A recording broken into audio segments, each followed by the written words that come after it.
Hello and welcome to Paula's Craft Shop. Today we're going to make a worry worm, one quite like this little guy right here. It only takes less than 10 minutes to make him. That's not including waiting for the glue on the eyes. You need whatever yarn you want to use. I'm using worst weighted and I'm going to double it up because I'm going to make him a little bit bigger than this guy. He's used with worst weighted and then a finger weight to make him look like that. Okay. All you'll need is a hook today because I'm using 2. I am going to use 6.5. I need a tapestry needle, big one. And if you're going to put them on a card, you need a card and you need some sticky dots to make it stick. So let's get started. You're going to take your 2 pieces of yarn. Match up the ends.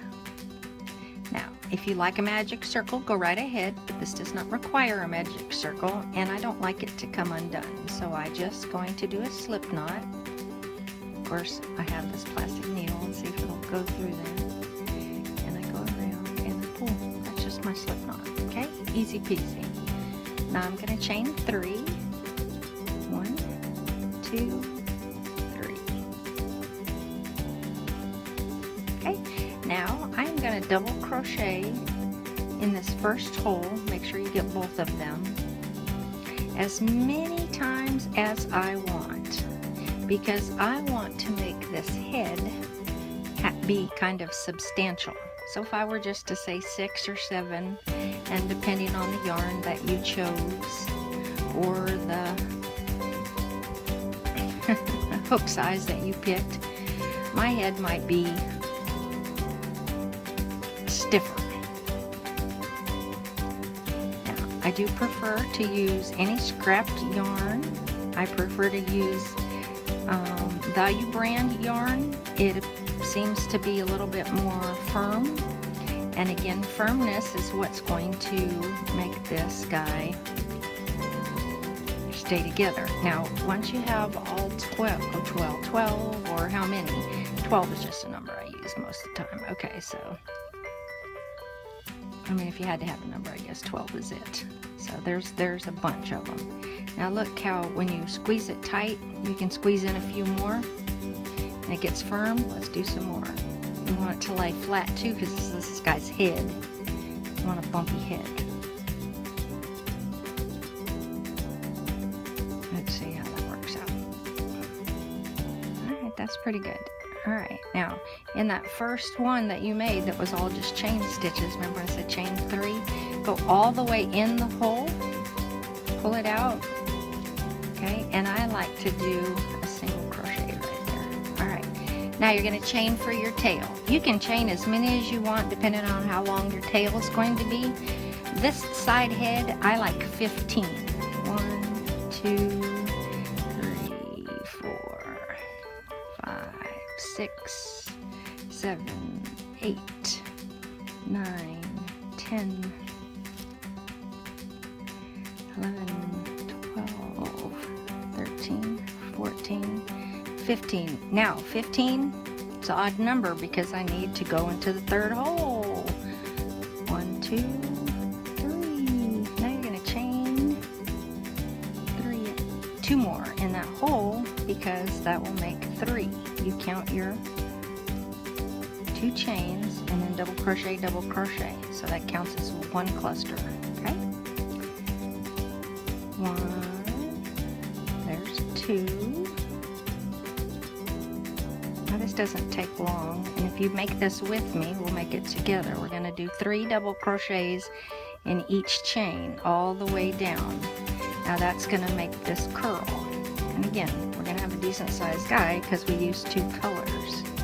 You can use any 2 colors. It'll be quite colorful. So there we have 2.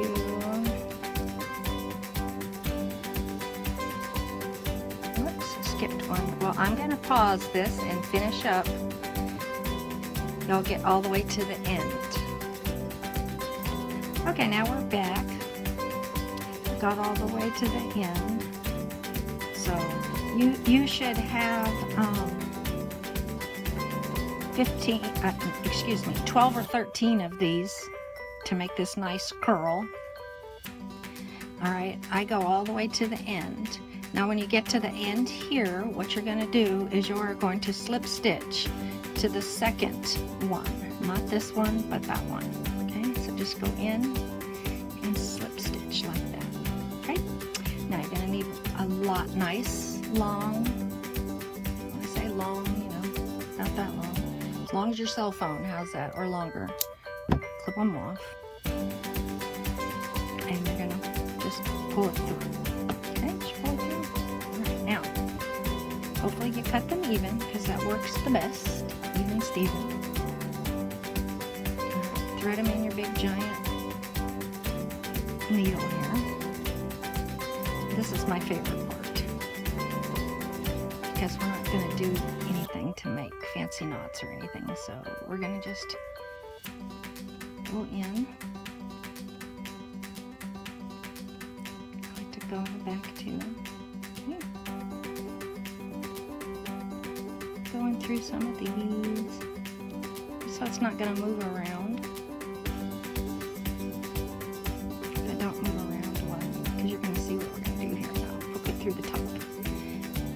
Now, I have some where I poke it through the top and I just leave it like that. It's a nice little sprig of hair. It's a nice little knot. It's not going to go anywhere. It's going to stay there. Then I also do some like this where I make a cute little bow.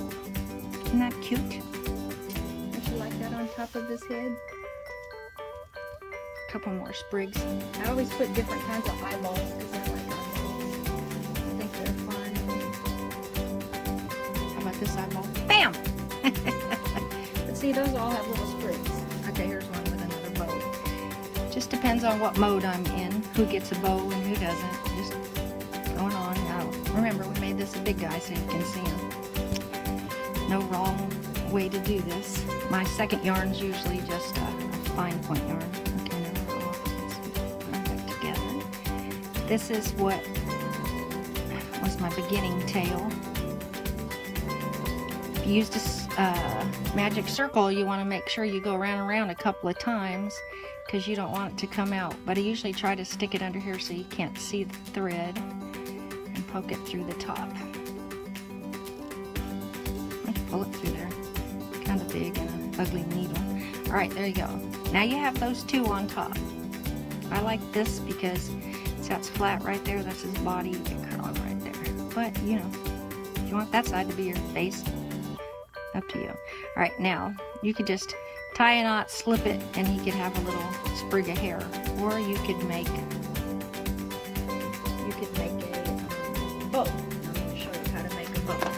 First, let's get a smaller needle. Let's try this. Let's do a 4. Maybe a 4 will work. We're going to do this. How about if we just do a blue bow? Okay. We're just going to chain stitch it for as long as your string is. That's why I said leave a long one. Okay. And then when you get to the last one, pull it through. There you go. It's not very long, so our bow's going to be kind of small. But you get the idea. Alright, now I'm going to take this one.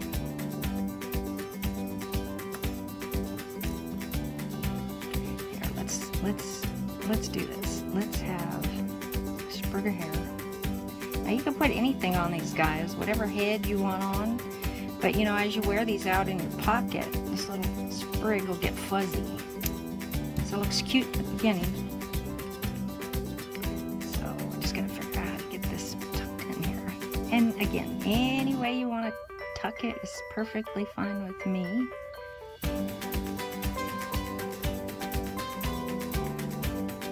You decide how much time you want to spend on your wiggle worms. Because if you just want to spend a few minutes, you could just pop them all off. Cut them all off. You don't have to worry about any of this stuff. And I'm going to make you a bow here. Alright, let's see. It's kind of short. So I don't know. Oh, I know what we'll do. Alright, let's go crochet this one. Our bow will be two-sided.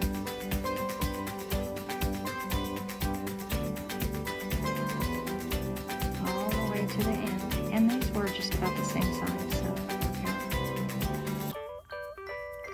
Well, sometimes cheap yarn splits, but that's alright. Okay, now, the reason we're just tucking these in so we have a little loop on our bowl. There we go. Alright, now, easy peasy. Get those. Come on, you stupid little sprigs. Where are you at?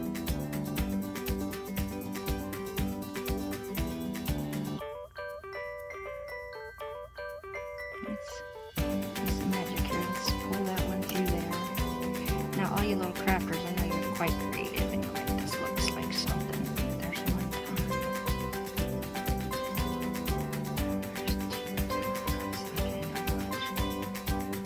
Looks like it's fuzzy bubbles. There's my bow. It's not perfect. Not perfect by any means, but you get the idea. And then once you put on eyeballs, he'll be an awesome little guy right here. So you can cut those off if you want, but see? Or those could be ears or whatever you want to make out of this little guy. There you go, and welcome to making worry worms.